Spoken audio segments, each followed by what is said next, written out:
बिस्मिल्लाहिर्रहमानिर्रहीम। वेलकम सब सुनने वाले को सलाम। अच्छी लगे तो लाइक भी कीजिए, सब्सक्राइब भी कीजिए, शेयर भी कीजिए।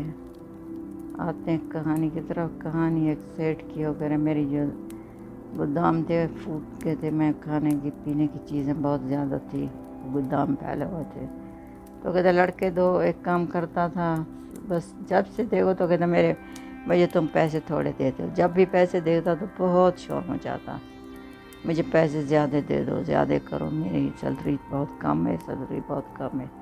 कहते मैं उसकी मदद करता था वो, लेकिन शोर मचाता। फिर भी मुझे उसके पे बहुत ही अफसोस होता कि वो कहते जब भी आता मेरी माँ मुझे बहुत तंग करती है, सामान वो कहती है ये ले आओ वो ले आओ। मुझसे बिल्कुल मेरे पैसे पूरे नहीं होते, मुझे ज़्यादा दिया करो। फिर कहते बार बार मैं उसको पैसे देता हूँ, जब भी लेता तो फिर शोर मचाता।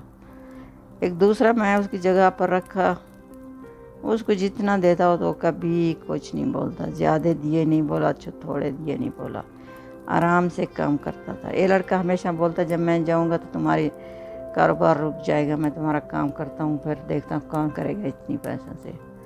तो फिर मैंने कहा नहीं। फिर वो चला गया छुट्टी पर, फिर वापस नहीं आया। कहने लगा मैं अभी देखूँगा तुम्हारा कारोबार कैसे चलेगा। फिर वो कहने वो दूसरा लड़का आ गया तो उसने बिल्कुल काम करने लगा। मैंने एक दिन उसको पैसे दिए ज़्यादा, तो देख कर तो खुशी करके थैंक यू करके चला गया। इसी तरह चलता रहा। एक दिन मैं उसके पैसे बहुत उसको कम दे दिए, तो फिर कहने लगा। फिर मैंने उसको कुछ नहीं बोला, इसी तरह मैं देता। एक दिन मैंने उसको बुलाया, मैंने कहा लड़का और इधर आओ, ये क्या बात है? मैंने तुम्हें पैसे ज़्यादा दिए भाई, तुमने कुछ नहीं बोला, बहुत कम कर दिए थे फिर भी तुमने कुछ नहीं बोला, क्या बात क्या है? अब इतनी खामोश क्यों रहते हो? तो कहता है साहब जो भी मुझे तुम दे देते हो मुझे बहुत खुशी होती है। मैं अपना घर गिरवी रख के आया था शहर में, मैं अभी अपना घर भी छुड़ा लिया है, पैसे भेजता हूँ उधर। एक दिन तुमने ज़्यादा दिए तो उस वक्त मेरी शादी होगी तो मेरा बच्चा पैदा हुआ तो मुझे खुशी होगी।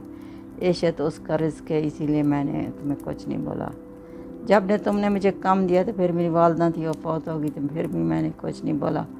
मैंने कहा चलो मेरी वालदा का रिस्क था, वो भी चला गया तो इसलिए मैं चुप रहता। फिर वो लड़का देखिए, उसकी बात देखिए, वो लड़का गाँव छोड़ के चला गया जो कमा रहा था। तो अभी कहते हैं उधर आराम से बैठा है अपने घर पर।